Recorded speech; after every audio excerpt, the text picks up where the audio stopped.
Mamá, Chávez Hans. Esas fueron las últimas palabras de Anneliese Michel, una joven alemana de 23 años, y fueron pronunciadas en una fría noche del 30 de junio de 1976. Horas después, en esa misma noche, Anneliese exhaló su último aliento. Tras 3 meses de sufrimiento indescriptible, su historia es tan real como aterradora. Y esta marcaría para siempre la delgada línea entre la fe y la razón, entre lo sagrado y lo profano. El caso de Anneliese Michel se considera uno de los exorcismos mejores documentados en el mundo, y fue este el que inspiró a múltiples metrajes, videos e incluso películas a través del mundo. Y como probablemente ya se dieron cuenta al leer el título del video, este caso fue el que inspiró a la famosísima película El exorcismo de Emily Rose. Así que para todos los curiosos que quieren saber qué fue lo que realmente pasó, los invito a acompañarme porque esta historia es increíble y no de una manera positiva. Yo soy Pato de Patos Potions y sean bienvenidos a este nuevo video. Comencemos.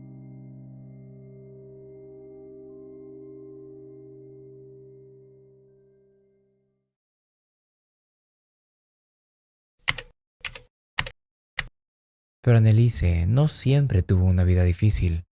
De hecho, ella fue una chica bastante alegre y profundamente devota. Nacida en 1952 en Baviera, creció dentro de una familia católica. De su madre aprendió que la única forma de redimir los pecados es a través del dolor.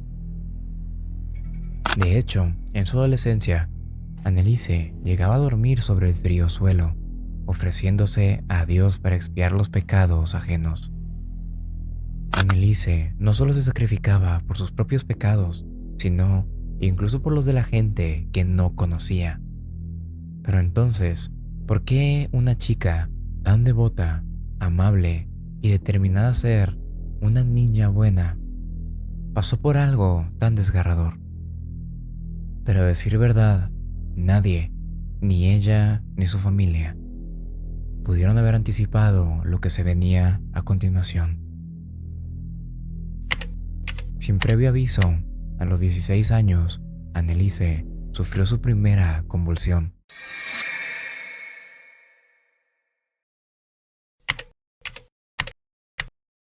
Era el año de 1969, cuando, una madrugada, su cuerpo fue sacudido por espasmos. Al llevarla al doctor, los médicos la diagnosticaron con epilepsia y episodios psicóticos. Pero con tratamiento médico y mucha fe, la familia confiaba en que todo volvería a la normalidad. Pero lamentablemente, esto no pudo haber estado más equivocado. Tras ese primer ataque, Anneliese comenzó a experimentar una profunda depresión y cambios de conducta inquietantes. Ya no era la chica alegre de siempre. La tristeza y la frustración se apoderaron de ella al no entender qué le ocurría. A pesar de los medicamentos anticonvulsivos y antipsicóticos, no hallaba alivio. Los fármacos no parecían surtir efecto. Peor aún, suspendió sus estudios universitarios debido a su frágil salud, algo que fue devastador para una joven tan aplicada como ella. Anneliese sentía que todo el mundo la había abandonado. ¿Por qué no mejoró?, se preguntaba. La frustración por la falta de respuestas médicas la fue empujando a buscar explicaciones más allá de lo terrenal. Y es ahí donde nuevos síntomas comenzaron a manifestarse. Anneliese se dio cuenta de que uno de sus peores miedos se estaba convirtiendo en realidad. Una tarde, mientras rezaba en su habitación, volteó a ver hacia un crucifijo en la pared y de pronto sintió un escalofrío que le recorrió todo el cuerpo. Algo no estaba bien. Lo observó por unos cuantos segundos más y de pronto sintió una repulsión indescriptible hacia el crucifijo. Pero, ¿por qué? Un objeto que toda su vida le había brindado consuelo, ahora le provocaba temor, rechazo. No podía soportar mirar imágenes sagradas ni estar cerca de lugares benditos. Si alguien se le acercaba con agua bendita, ella se retorcía con náuseas. Si acercaban un rosario a sus manos, lo arrojaba o lo rompía en segundos, con una furia que hasta hace unos cuantos meses era desconocida. Al poco tiempo, las voces aparecieron.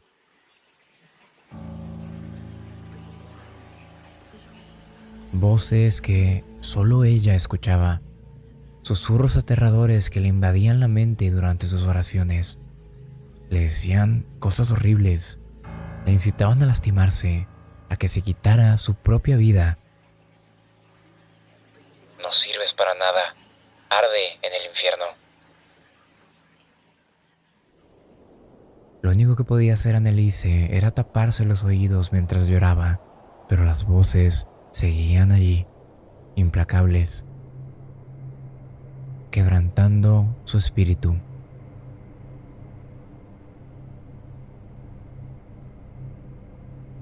Le ordenaron que no comiera y que no bebiera, y con el tiempo, lamentablemente, empezó a rechazar tanto los alimentos como el agua, como si algo dentro de ella se lo prohibiera.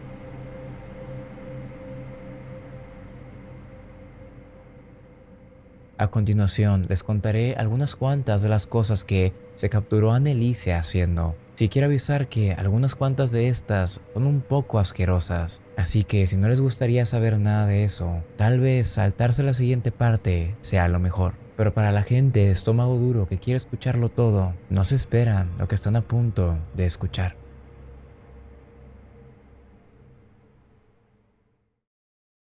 Conforme pasaban los meses, el comportamiento de Anneliese se volvió más errático. En ocasiones, gritaba durante horas, gritos agónicos que atravesaban las paredes de la casa y helaban la sangre de sus familiares. Empezó a manifestar una fuerza y resistencia casi sobrehumanas. En más de una ocasión, se encontraron a Anneliese en cuatro patas, bajo la mesa de la cocina, gruñendo y ladrando como un perro. A veces permanecía ahí por días, rehusándose a salir, emitiendo sonidos de animales. Su familia, sumergida en el horror, no sabían qué hacer. En otras ocasiones, se vio a Anneliese ingiriendo insectos. Tenía que estar vigilada las 24 horas, ya que, en múltiples ocasiones, se le vio tomando pedazos de carbón ardiente, intentando ponérselos en la boca. Hay un relato particularmente macabro en el cual nos dicen que Anneliese mordió el cuerpo sin vida de un pájaro que encontró en el jardín y le arrancó la cabeza de un solo mordisco.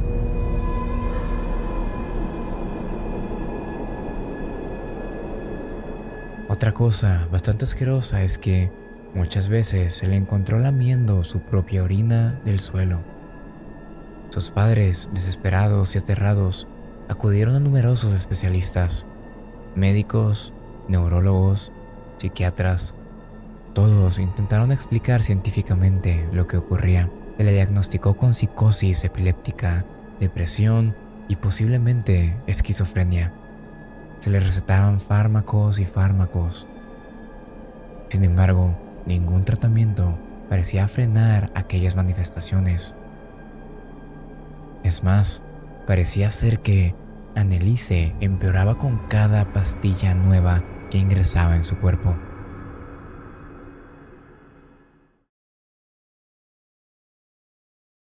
Después de luchar días y días y no ver ninguna especie de mejora, la familia Mitchell empezó a considerar una posibilidad inquietante.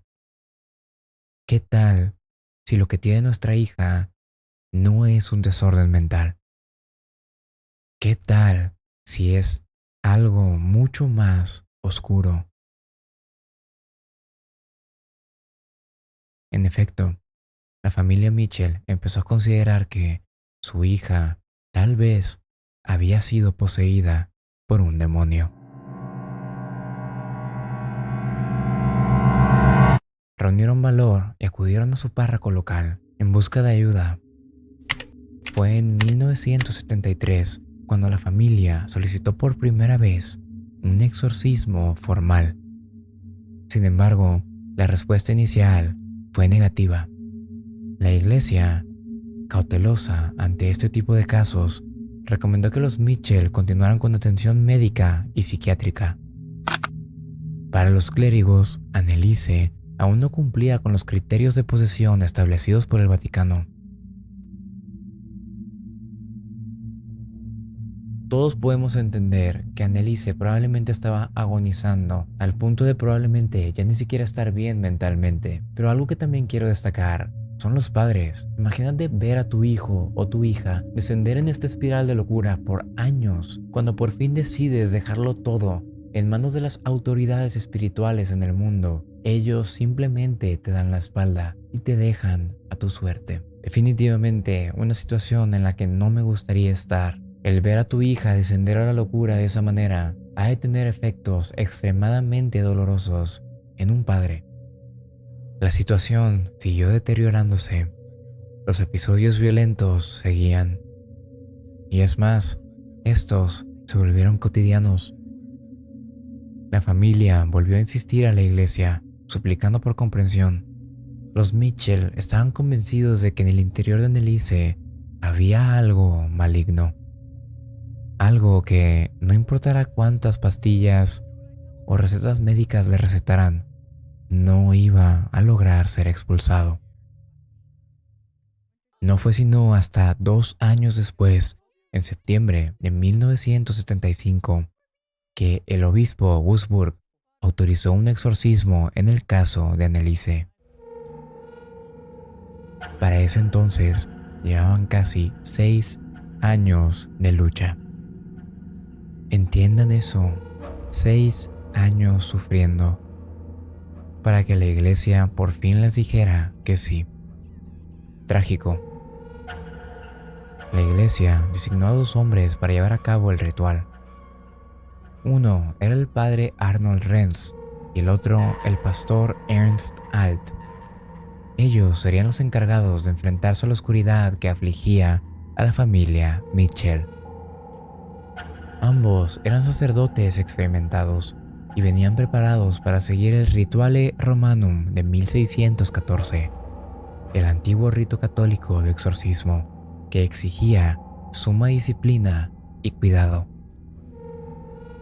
La madre de Anneliese, Ana, observaba a su hija y sintió una mezcla de miedo y esperanza al saber que al fin la iglesia intervendría.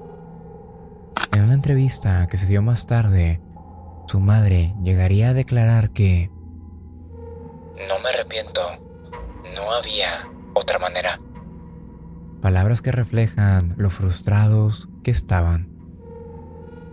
Y así es como, en un otoño de 1975, el exorcismo más popular del mundo comenzó.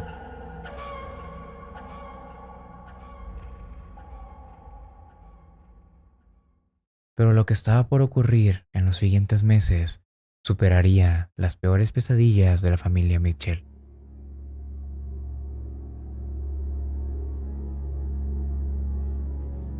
Dos veces por semana, los padres Renz y Alt visitaban la casa para realizar el ritual.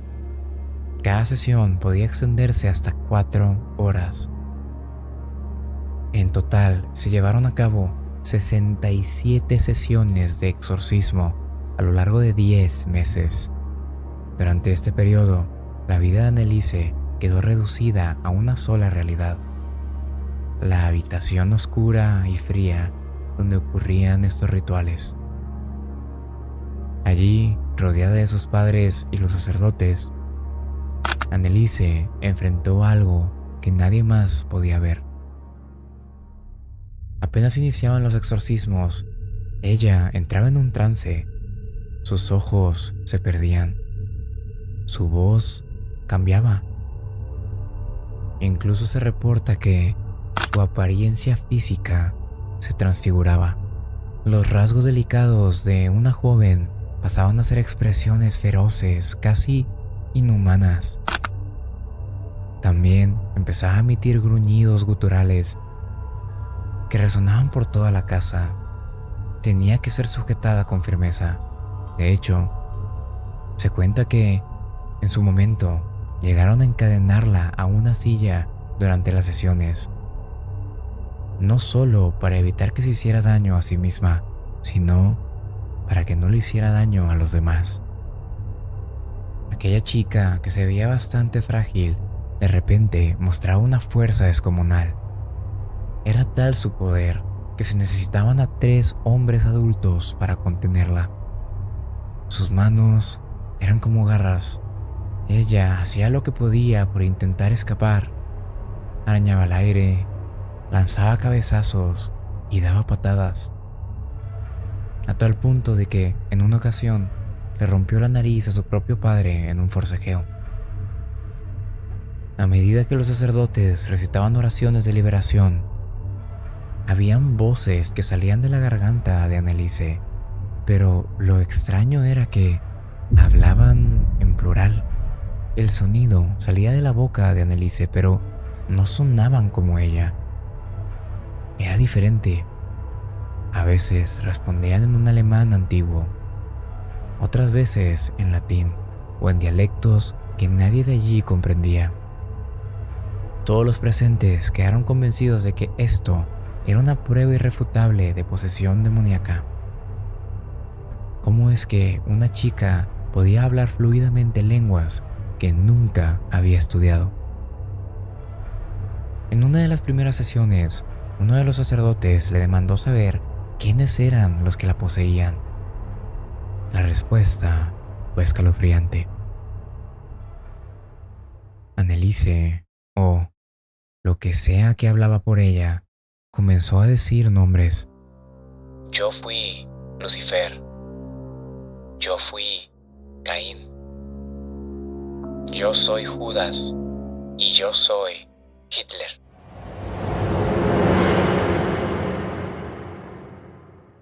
Para los que no sepan quiénes son estos nombres, se los explico rápidamente. Lucifer, el ángel caído. Caín, el primer asesino. Judas Iscariote, el traidor. Y Hitler, el Führer de Alemania nazi. Se dice que más de 42 horas de audio quedaron registradas en decenas de cintas durante aquellas sesiones. En ellas se puede escuchar a Anneliese gritar, gruñir, dialogar y llorar. Cada exorcismo dejaba a Anneliese más exhausta que el anterior. Su cuerpo empezó a sufrir daños extremos.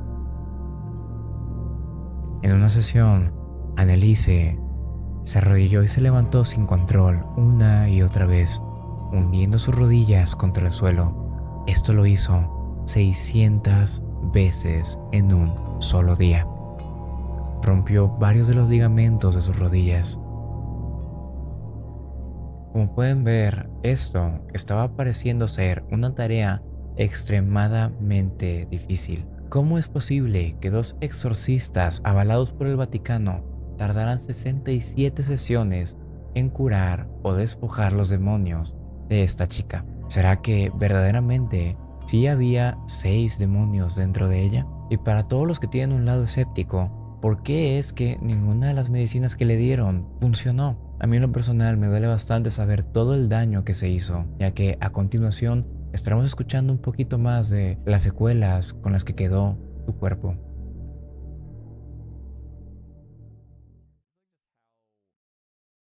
Con el paso de las semanas, comenzó a rechazar por completo la comida. Antes ya comía muy poco, pero ahora prácticamente no ingería nada. familia hacía todo por intentarlo, pero ella se negaba violentamente. Para la primavera de 1976, su aspecto era preocupante. Una joven que alguna vez pesó alrededor de 60 kilos, ahora apenas alcanzaba los 30. Sus mejillas hundidas, sus ojos oscurecidos por ojeras profundas, su piel prácticamente pegada a los huesos. Estaba llena de moretones y heridas por todo el cuerpo.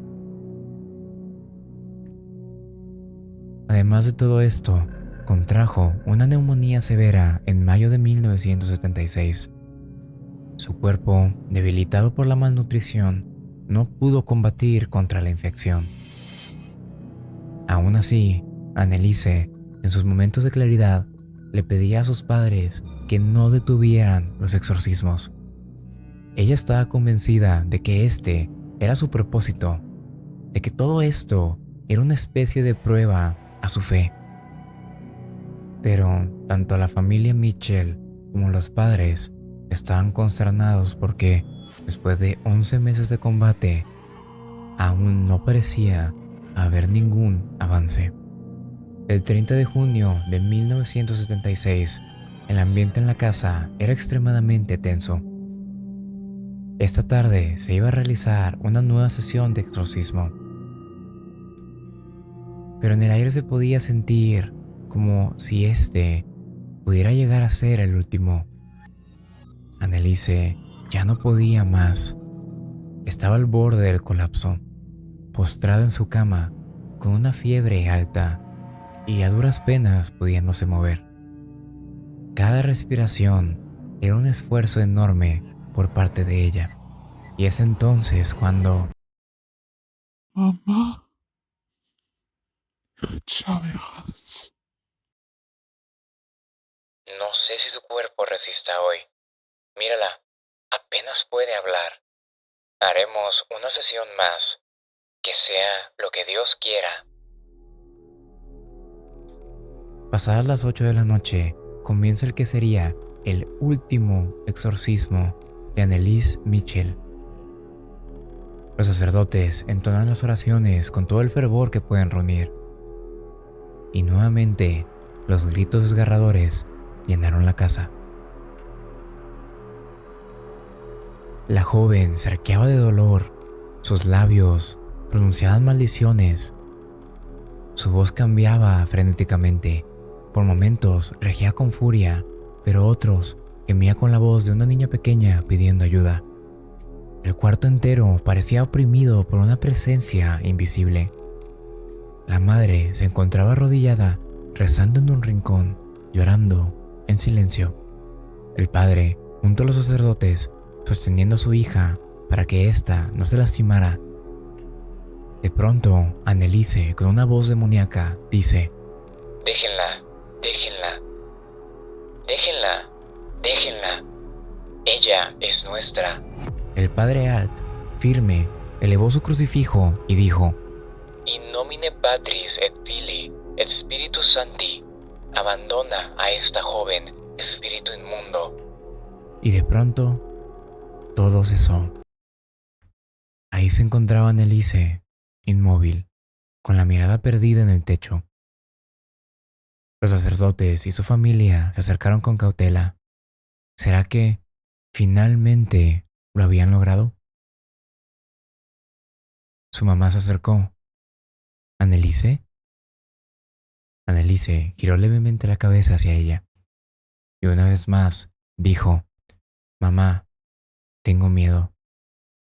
«Tranquila, hija, tranquila. Ya va a pasar. Reza conmigo, ¿sí?» Anneliese intentó mover los labios para unirse en oración, pero no tenía fuerzas. Solo una lágrima rodó por su mejilla. En ese momento, quizás supo que su batalla terminaba ahí. Y es así como, en las primeras horas del 1 de julio de 1976, tras casi un año entero de agonía espiritual y física, Anneliese Mitchell falleció. lo hizo rodeada de sus padres y los sacerdotes, que aún se mantenían en oración.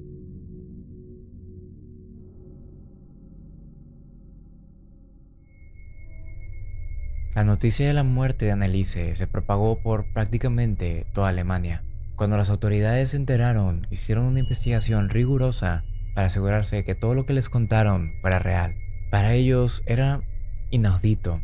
¿Cómo es posible que una joven de 23 años de edad haya pasado por este tipo de negligencia? Múltiples veces los sacerdotes y los padres de Anneliese fueron acusados de homicidio. En 1978 se llevó a cabo un juicio en donde se defendían dos posturas. Número uno, que Anneliese jamás había sido poseída por demonios, sino que se enfrentaba a una enfermedad mental muy complicada y que su muerte pudo haber sido fácilmente evitada si se hubiera hospitalizado a tiempo. Por otro lado, la familia de Anneliese argumentó que la mismísima Anneliese quería someterse al exorcismo, ya que ella creía que era lo correcto, y que incluso al final rehusó cualquier tipo de ayuda médica, ya que ella genuinamente creía que estaba poseída. Los padres procedieron a explicar todo lo que había ocurrido, desde las voces extrañas que salían de su hija, hasta todas las marcas y comportamientos extraños, culpándolo en una posesión. Tras un juicio bastante riguroso, el tribunal consideró culpables tanto a los padres de Anneliese como a los exorcistas de la iglesia. Pero este caso, al ser uno extraordinario, no fue tan fuerte como usualmente son. Al parecer solamente fueron sentenciados a 6 meses de prisión, pero la pena fue suspendida al aceptar 3 años de libertad condicional. Los padres fueron revocados rápidamente con la excusa de que ellos ya habían sufrido bastante. Por otro lado, los exorcistas se fueron con un regaño y un aviso importante, no solo para ellos, sino para la iglesia. Esta fue una noticia que dejó al mundo perplejo. No solo en Alemania, sino que en múltiples países debatían de qué es lo que había sucedido. ¿Deberían los padres ser libres al haber sido tan negligentes? ¿O será que la gente podía empatizar con ellos, ya que una posesión demoníaca no es para nada algo común? En lo personal, lo que yo me llevo de este caso es que lo que sufrió Anneliese es mucho más que una tragedia, más allá de si existen los demonios o no. Nadie puede negar el sufrimiento extremo por el que tuvo que pasar. Desde un punto de vista científico, esto puede ser un gran recordatorio de lo que le podría pasar a alguien si decide dejar de lado su salud mental. Anneliese, al final del día, fue diagnosticada con convulsiones, esquizofrenia y psicosis. No había maldad en las intenciones de los padres, pero si la hubieran internado o la hubieran llevado a tal vez otro doctor, una historia completamente diferente sería. Por otro lado, desde un punto de vista esotérico y espiritual, esta historia es muy preocupante. ¿Cómo es posible que a alguien con tanta fe, tanta devoción y tanta amabilidad le pasara algo así? En lo personal, mi madre es extremadamente católica y algo que ella me ha dicho mucho es que los demonios que quieren sumar almas al ejército del diablo no están con los drogadictos o con los borrachos o con los apostadores o con los infieles, sino con los que van a la iglesia todos los domingos, con los que tienen su fe y devoción más alta, porque ellos no ocupan gastar tiempo con personas cuyas almas ya están perdidas, sino que ellos lo que buscan es corromper a los mejores guerreros de Dios. Aunque estoy seguro que no todo lo que me dice mi madre puede ser considerado como una verdad absoluta, en lo personal, a mí me hace mucho sentido esto, y podría ser una gran razón por la cual los demonios se fijaron en Anneliese antes que en alguien más. No hay absolutamente nada más que agregar al caso y, aunque sí omití algunas cuantas partes, creo que les brindé los puntos esenciales para que entendieran la historia de este exorcismo. Sin nada más que decir, con esto termina el video y les agradecería mucho que le dieran like, que lo compartieran, que se suscribieran si no lo han hecho. Estamos adoptando un nuevo estilo de edición y espero lo hayan disfrutado bastante. Si no se han cansado de escucharme, les recuerdo que tengo otros 2 canales. Uno donde hablo de chismes, noticias y hago dinámicas con mis seguidores, Pato RMZ, y otro donde juego exclusivamente videojuegos de terror, Patos Games. Asimismo, hago streams en Twitch lunes, miércoles y jueves de 4 a 6 pm y los domingos de 8 a 10, todo hora México. Si gustan pasarse, díganos que vienen de YouTube y les daremos una bienvenida muy acogedora. Todos los links van a estar abajo en la caja de descripción. Por lo pronto, me retiro. no sin antes cuestionarme nuevamente, ¿será que el caso Anneliese no haya sido más que negligencia por parte de los padres y un recordatorio de que las enfermedades mentales pueden ser mortales? ¿O será que verdaderamente había fuerzas más oscuras en juego? Eso será una pregunta que tanto ustedes como yo nos tendremos que llevar esta noche. Este ha sido Pato de Patos Potions. Nos vemos en el siguiente video la siguiente semana. Hasta la próxima y chao chao.